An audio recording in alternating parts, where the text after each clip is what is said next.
What if the secret to a peaceful, successful life was doing less, not working harder, not pushing more, but actually learning how to stop trying so hard? That sounds like nonsense, right? But stay with me. This idea has been hidden in plain sight for thousands of years. From ancient Chinese wisdom to modern science, there's a strange, powerful truth running through all of it. The more you fight life, the harder it gets. But the moment you learn how to let go, life starts to move. With you, not against you. Why does life feel like a constant uphill battle? The answer isn't what you think. We've been trained since childhood to believe that only hard work brings rewards. We chase success, grind ourselves down, and wear our struggle like a badge of honor. But this mindset is deeply out of sync with how life actually works. This section explains how society, school, and culture have programmed us to resist the natural flow of life. It tells the story of how we became disconnected from nature, from silence, from our own intuition. We'll take a look at ancient wisdom from Taoism and Zen that taught people how to live in harmony instead of tension. And we'll see how modern life pulls us in the opposite direction, into stress, anxiety, and burnout.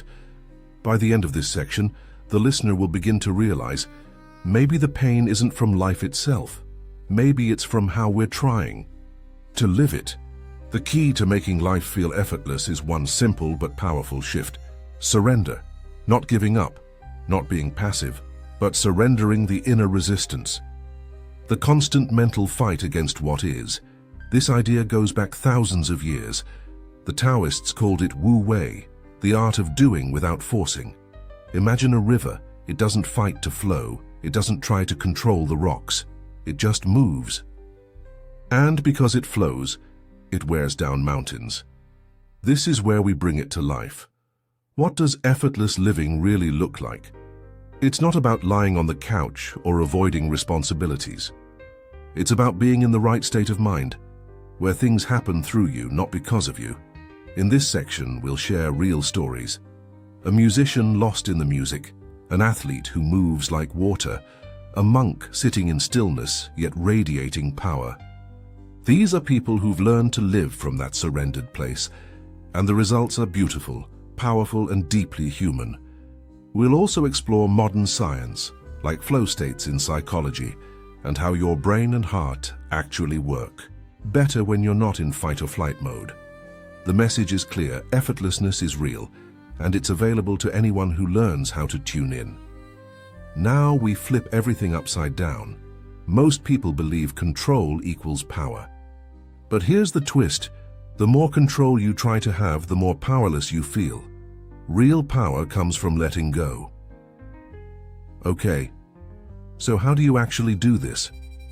This section gives practical steps to start shifting from struggle to flow. Simple, powerful tools: noticing resistance, breathing into the moment, trusting your gut, and learning when to act and when to pause.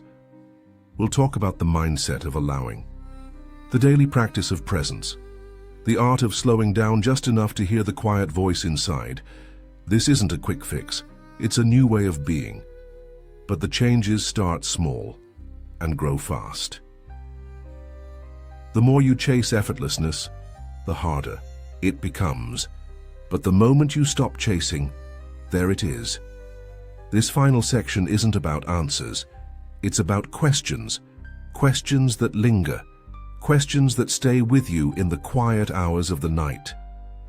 What if life was never meant to be? A fight? What if ease isn't something to earn, but something to return to? Here's the question no one dares to ask. What if life isn't meant to be hard? What if the constant stress, worry, and effort aren't signs that something's wrong with your life, but signs that something's wrong with how you're living? In this opening, we'll start by challenging a belief that runs deep in our culture: that struggle is necessary, that grinding is noble, and that peace must be earned. But what if it's the other way around? We'll introduce the ancient idea of Wu Wei, or effortless flow, from Taoist wisdom. It teaches that true success comes when we stop pushing and start aligning. Just like a river flows without effort, You can move through life without force. Here's the truth most people never realize. It's not life that creates your pain, it's your resistance to life. This part takes a deeper look at the ego, the part of you that always wants to control, predict, fix, or fight. We'll show how this voice in your head keeps you on edge, always chasing, never arriving. It turns life into a problem to be solved rather than a mystery to be lived. We'll explore how the ego feeds on struggle.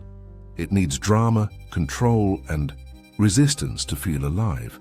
Without effort, the ego starts to die, so it keeps you busy, anxious, and always one step away from peace. Why does water never get tired? Because it doesn't try. It doesn't force. It flows. In this section, we dive into one of the most powerful teachings from nature, the wisdom of water. We'll talk about the Taoist view that water is the softest yet strongest element. It shapes mountains not through power, but through patience. We'll explore how forcing things actually blocks your path, while letting go opens it. When you trust the current, life starts to move with you instead of against you. Think about children for a moment. They don't try to be happy. They don't plan how to feel joy. They just are. This part explores how we are born in a natural state of flow, completely present, completely alive. But over time we forget. School, society, and trauma slowly cover up that natural way of being with rules, pressure, and fear. We'll look at how spiritual teachers like Ramana Maharshi and Zen monks say enlightenment is not about adding something new but returning to what's already inside you. Here comes the twist, the moment that changes everything. What if the more you chase something, the more it runs from you? In this part, we reveal the great paradox. You find peace the moment you stop trying to get it. Many spiritual masters across time have said this in different ways. Stop seeking and you will find. Trying too hard blocks the very thing you're trying to reach. We'll use stories, Zen koans, and real-life moments to show how beauty, truth, and freedom come not through effort, but through stillness. It's a shocking idea, and it makes the viewer lean in even more. If chasing doesn't work, what does? Now we go deeper. What if you're not really the one doing anything at all? What if life is just moving and you are the witness? Here, we explore the teachings of non-duality, ideas from ancient India that say the doer is an illusion. Life doesn't happen by you, it happens through you. The moment you stop clinging to control, you feel something else. Peace, a deeper presence, a soft power moving behind the scenes. We'll also bring in recent neuroscience that suggests the feeling of "I am doing this" might be something the brain makes up after the action happens. Have you ever been so focused that time stopped? Artists call it flow. Athletes call it the zone. In these moments, something amazing happens. You disappear. The mind goes quiet. Action becomes effortless, and it feels perfect. This section explores the science of flow states, when the brain shuts down the part that thinks, plans, and doubts. In this state, everything works better, faster, cleaner, easier. We'll show how some of the most successful people in the world don't try, they enter flow. And the key to that state is simple. You have to get out of your own way. It's a powerful reminder that life doesn't need to be controlled, just allowed. At some point, words stop working. You can't think your way into peace. Here, we shift to the body. Through mindfulness, breathing, and deep presence, we return to the now.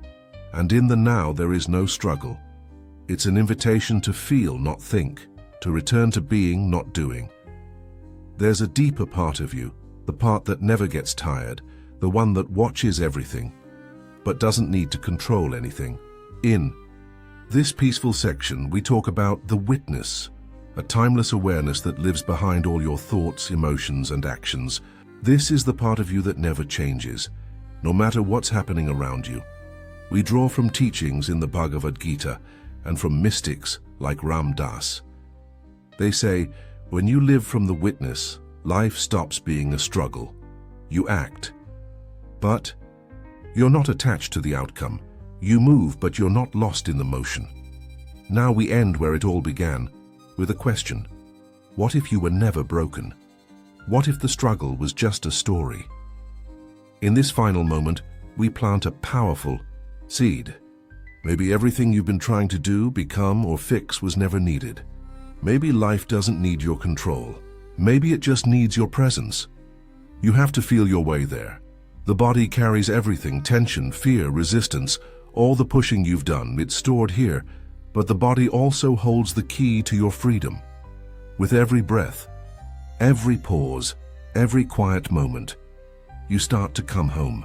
When you notice your breath, when you feel the ground beneath your feet, when you stop escaping the now, something happens. The struggle softens. The need to do melts into the permission. To be. Peace isn't a thought, it's a sensation. You don't need to force flow, you just need to step aside, let the river move.